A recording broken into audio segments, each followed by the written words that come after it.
अध्याय 15 गोदान। होरी की फसल सारी की सारी डांट की भेंट हो चुकी थी। वैशाख तो किसी तरह कटा, मगर जेठ लगते लगते घर में अनाज का एक दाना ना रहा। 5-5 पेट खाने वाले और घर में अनाज नदारद। दोनों जून ना मिले, 1 जून तो मिलना ही चाहिए। भर पेट ना मिले, आधा पेट तो मिले।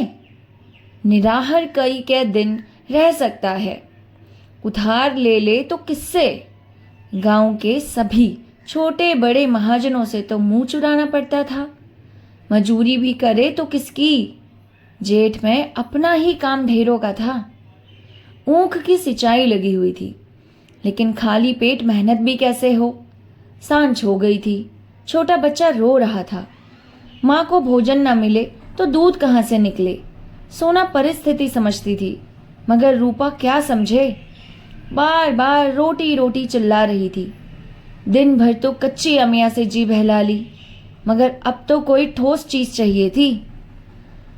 होरी दुलारी सहुआइन ने अनाज उधार मांगने गया था, पर वह दुकान बंद करके पैठ चली गई थी। मंगरू साह ने केवल इनकार ही ना किया, लताड़ भी दी। मगर उधार मांगने चले हैं, 3 साल से धेला सूद नहीं दिया, उस पर उधार दिए जाओ। अब आकबत में देंगे। खोटी नीयत हो जाती है तो यही हाल होता है। भगवान से भी यही अनीति नहीं देखी जाती। कारकुन की डांट पड़ी तो कैसे चुपके से रुपए उगल लिए। मेरे रुपए रुपए ही नहीं है, और महरिया है कि जिसका मिजाज ही नहीं मिलता। वहां से रुआंसा होकर उदास बैठा था कि पुन्नी आग लेने आई। रसोई के द्वार पर जाकर देखा तो अंधेरा पड़ा हुआ था। बोली, आज रोटी नहीं बना रही हो क्या भाभी जी? अब तो बेला हो गई।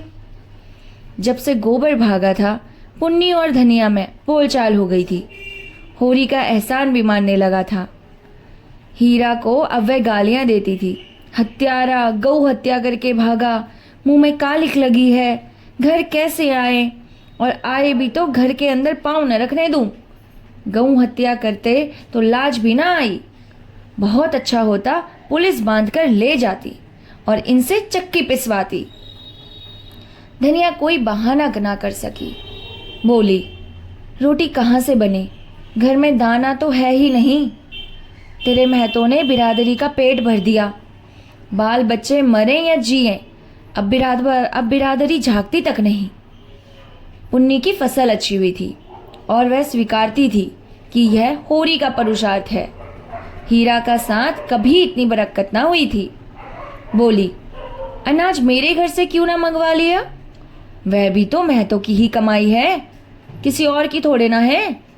सुख के दिन आए तो लड़ लेना, दुख तो साथ रोने से ही कटता है। मैं क्या ऐसी अंधी हूं कि आदमी का दिल नहीं पहचानती? महतों ना संभाला होता तो आज मुझे कहाँ शरण मिलती। वह उल्टे पांव लौटी और सोना को भी साथ लेती गई। एक क्षण में 2 डल्ले अनाज से भरे आंगन में लाकर रख दिए। 2 मन से कम जौना था। धनिया अभी कुछ कहने ना पाई थी कि वह चल दी और एक क्षण में एक बड़ी सी टोकरी अरहर की दाल से भरी हुई लाकर रख दी और बोली, चलो मैं आग जलाई देती हूं। धनिया ने देखा तो जौ के ऊपर एक छोटी सी डलिया में 4-5 सेर आटा भी था। आज जीवन में पहली बार वह परास्त हुई। आंखों में प्रेम और कृतज्ञता के मोती भरकर बोली, सबका सब उठा लाई कि घर में कुछ छोड़ा भी है। कहीं भागे जा रहे थे क्या हम? ओहो, आंगन में बच्चा खटोले में पड़ा रो रहा था। पुनिया उसे गोद में लेकर दुलारती हुई बोली, तुम्हारी दया से अभी बहुत है भाभी जी। 15 मन तो जौ हुआ था और 10 मन गेहूं, 5 मन मटर हुआ। तुमसे क्या छुपाना है, दोनों घरों का काम चल जाएगा। 2-3 महीने में फिर मकई हो जाएगी। आगे भगवान मालिक है। जुनिया ने आकर अंचल से छोटी सास के चरण छुए। पुनिया ने आशीष दिया। सोना आग जलाने चली। रूपा ने पानी के लिए कलसा उठाया। रुकी हुई गाड़ी फिर से चल पड़ी। जल में अवरोध के कारण जो चक्कर था, फेन था, शोर था, गति की तीव्रता थी, वह अवरोध के हट जाने से शांत मधुर ध्वनि के साथ सम धीमी एक रसधार में बहने लगी। पुनिया बोली, महतो को डांट देने की ऐसी जल्दी क्या पड़ी थी? धनिया ने कहा, बिरादरी में सुरखुरु कैसे होते? भाभी, बुरा ना मानो तो एक बात कहूं। क्यों बुरा मानूंगी? बोल। ना कहूंगी कहीं तुम बिगड़ने ना लगो। अरे कहती हूं, कुछ ना बोलूंगी, बोल तो। तुम्हें झुनिया को घर में रखना ना चाहिए था। हाँ, तब क्या करती, वह डूब मरती थी। मेरे घर रख देती तब तो कोई कुछ ना कहता। यह तो तू आज कहती है, उस दिन भेज देती तो झाड़ू लेकर दौड़ती। इतने खर्च में तो गोबर का ब्याह हो जाता।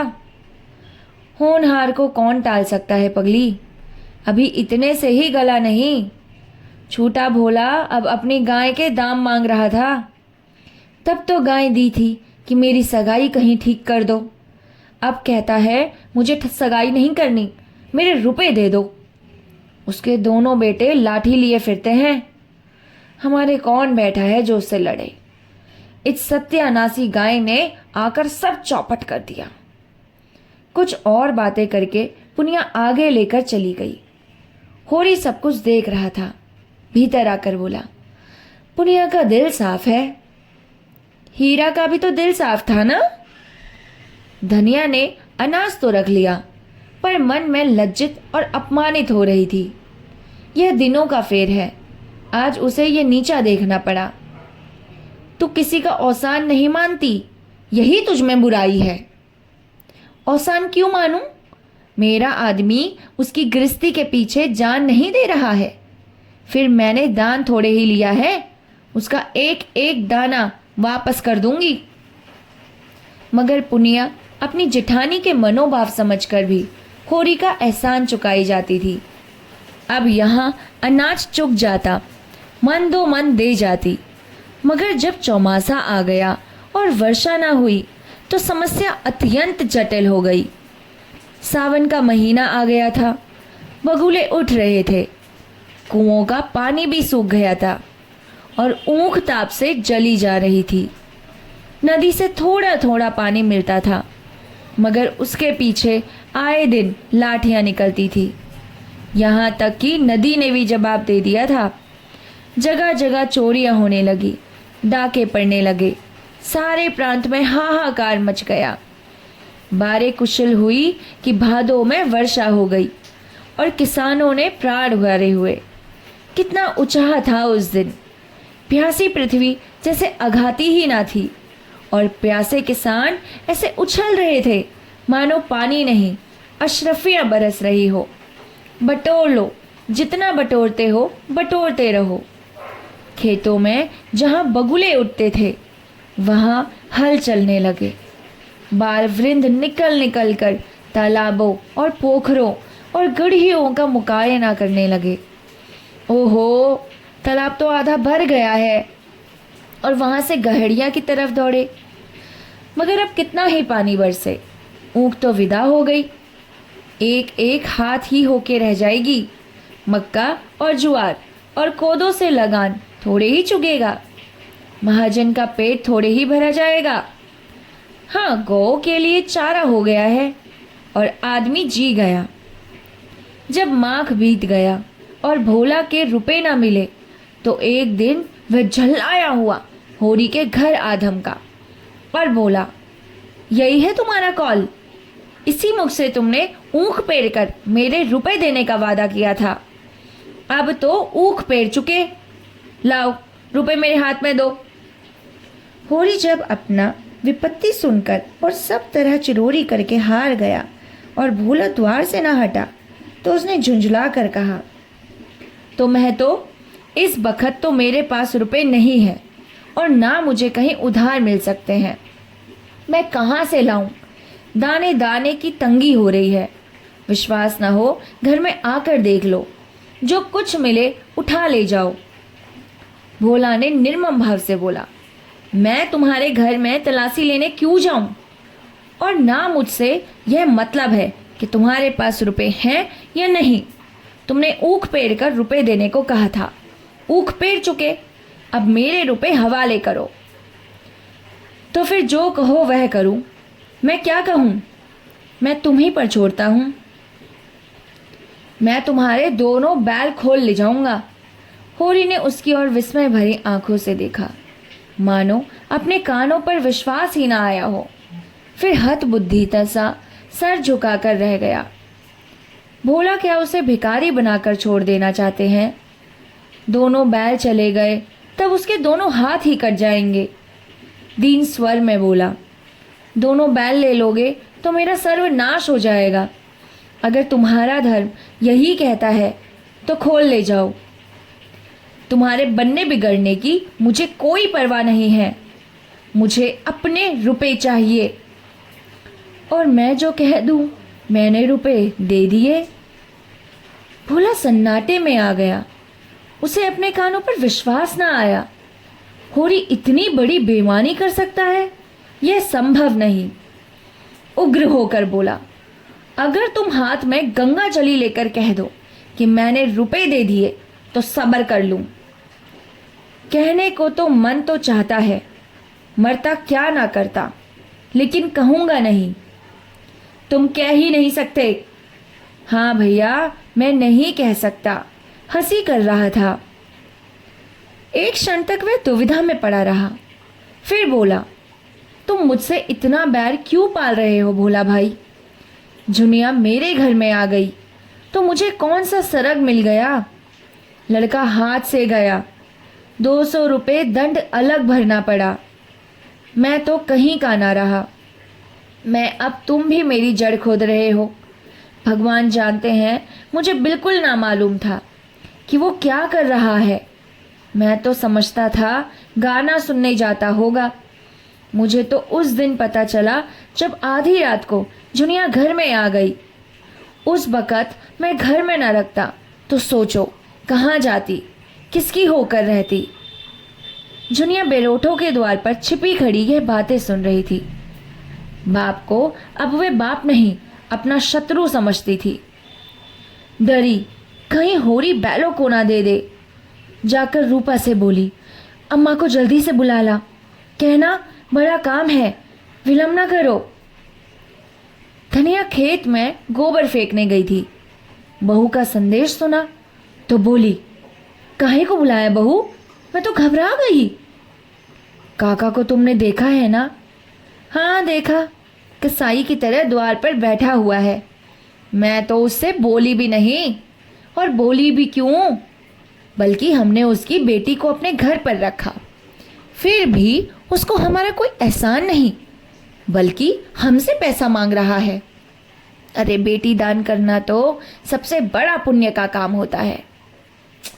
अम्मा वो सब बातें छोड़ो, हमारे दोनों बैल मांग रहे हैं दादा से। धनिया की पेट की आते भीतर से मट गई। क्या? दोनों बैल मांग रहे हैं? हाँ, कहते हैं या तो हमारे रुपए दो या हम दोनों बैल खोल ले जाएंगे। हे भगवान, क्या मति मारी गई है। एहसान ना मानने की जगह हमें तो ये डुबाना चाह रहा है। तेरे दादा ने क्या कहा? उन्होंने कहा, तुम्हारा धर्म कहता हो तो खोल ले जाओ। हाँ, तो खोल ले जाए, लेकिन इसी द्वार पर आकर भीख ना मांगे तो मेरे नाम पर थूक देना। हमारे लहू से उसकी छाती जुड़ाती हो तो जुड़ा लेना। वह इसी तैश में बाहर आकर होरी से बोली, मैं तो दोनों बैल मांग रहा है तो दे क्यों नहीं देते? उनका पेट भरे हमारे भगवान मालिक हैं, हमारे हाथ तो नहीं काट लेंगे। अब तक अपनी मजूरी करते थे, अब दूसरों की मजूरी करेंगे। भगवान की मर्जी होगी तो फिर बैल बधिये हो जाएंगे, और मजूरी ही करते रहेंगे तो कौन बुराई है। बड़े सूखे और पोत लगान का बोझ तो ना रहेगा। मैं जानती थी यह हमारे वैरी नहीं है, नहीं गाय लेकर अपने सर पर विपत्ति क्यों लेती। उस निगौड़ी का पोरा जिस दिन से आया, घर तहस नहस हो गया। मेरी तो पूरी संपत्ति ही जल गई। गाय आई, वो ले गई, बेटा हाथ से गया, सब पैसा चला गया और अब मेरे बैल भी चले गए। गाय हमारे लिए गौ माता नहीं बल्कि एक श्राप बनकर आई। कौन जाने इसमें भी क्या शोर था, कौन जाने कि इसमें भी क्या प्लानिंग थी। कोई बात नहीं, भेज दो। जिसे हमारे बैलों से मतलब है उसे वो भी दे दो। भगवान ने चाहा तो हम बैलों को जल्दी से छुड़वा लेंगे। इसी के साथ हमारा पार्ट 15 यहीं ख़त्म होता है। पार्ट 16 करेंगे हम अगले अध्याय में। तब तक के लिए नमस्कार। लेकिन आप लोग हमारे वीडियो को बिल्कुल लाइक, शेयर, सब्सक्राइब नहीं करते। प्लीज़ हमें मोटिवेट कीजिए, हमें आगे बढ़ने के लिए रास्ता दिखाइए। Thank you so much.